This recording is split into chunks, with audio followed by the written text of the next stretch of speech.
Yeah, it's just special. I mean, these guys, since they've been little kids, have had dreams of playing in the professional National Football League and play professional football. And today's a day where they can showcase their talents for, I think there's 30 of the 32 NFL teams here today. So that's it's really good, and our guys look great. So I'm just praying for them that they'll have a great day and that they'll be able to put up some good numbers. Greg, you were obviously in the NFL. How much do you guys weigh game tape versus pro days? Oh, I think it all goes in. All the data points go into the equation. Interviews, game tape, workouts, combine, all that stuff. The visits, the draft visits, and then like anything else, just like recruiting, you put all it together. Some people use more analytics, some people use more gut feel, but at the end of the day, all that information goes into something, whether it's your mind or a computer, and you come up with a determination who's best for your club. With someone like Adam, he did the Senior Bowl, he did the Combine. What more can he show out here today? Well, I think just the fact that he's willing to show every time. He wants to go out and do it. As a coach, I like that, right? This is a guy, some people don't want to do it. He wants to. Let me show you what I can do, especially in the fact that he is an Aussie-style kicker that is transitioning to, the pro-style kick. I think as many times as he can show him he can do it, the better. Just going back to last year and what Isaiah Pacheco did, obviously he had a strong combine performance and then followed it up with a strong pro day performance, and we know where that led to. Is he kind of the perfect example of how much you can help yourself with a strong showing here and where that can lead to when you impress teams like that? Yes and no, right? Because I think people want to make it about the pro day or about the combine. What he did was practice as hard or harder than any player I've ever coached in 36 years. So that is day after day after day showing up and working like that. So what he does here and what he did in the combine was just a manifestation of what he did every day as a Rutgers football player. And again, some things converged, and we had a beautiful moment for him and for the Chiefs, and that's really cool to see. What is this like for you as a coach? You recruit these guys, you develop them, you watch them grow over the years. For them to have this moment, what's it like for you to watch them? Yeah, I'm proud of them. I hope that I always want to make sure that there's not so much pressure on them that it steals the joy of the day. Like, they've put a lot of work into this, and I know it's a job interview. I get all that, but I just want them to relax. What they do from the end of the season till now, there's an incredible commitment by these guys. Now, yes, they've committed all the years of their college career, but they kind of go into Spartan living for 3 or 4 months to really get ready for a job interview like today. Greg, how do you think the success of last year's players has sent these scouts here today to look at Rutgers players differently?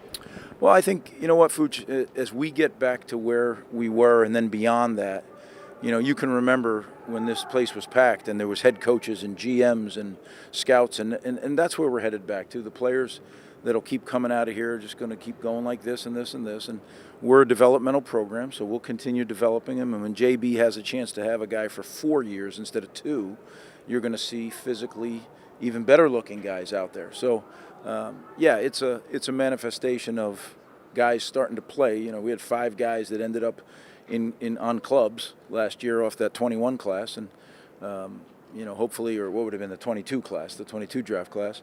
And now here comes the 23 class, and there's going to be some more. Just looking around, there's a lot of your younger players here, too, to show support and kind of watch those guys. I mean, what does that mean to see that, and how important is that just for them to kind of get a glimpse of what this is like?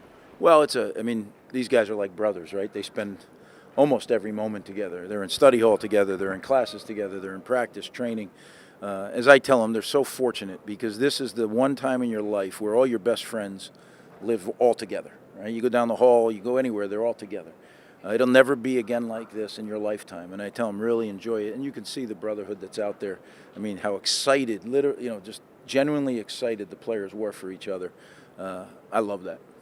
You had Christian Izzy for a few years. What would you say to a team that were thinking about selecting him or signing him? Christian Izzian is a smart, tough, explosive football player who may not be the tallest guy in the world, but he makes up for that with his physical skills. He'll play in that league.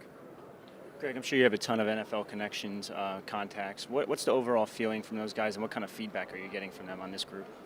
Well, even though you have contacts, people aren't sharing what they think. I don't even care if you're friends or not. You keep it very close to the vest because it is, intellectual property. How you evaluate them, where they sit on your board, So I think right now it's everybody close to the vest. And as I tell the players, they'll say, well, Coach, these 4 teams have been talking to me. I said, well, then they probably won't take you.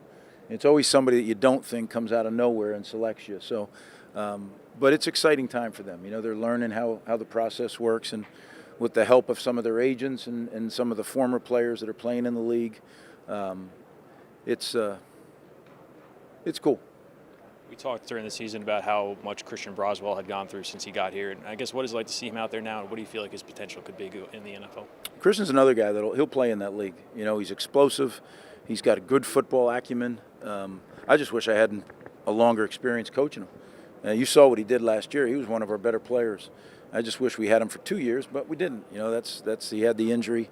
But we've had a lot of DBs. Like, irony that today was the official retirement of Devin McCourty, right? Just happened a few hours ago, right? To have another bunch of DBs working out here this afternoon, we've been fortunate in that position. We've put out a lot of guys.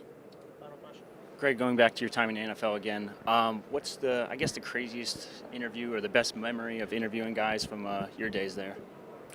Well, back in the day, they still do this at the train station, at the combine. You have those 15-minute interviews, and then they rotate.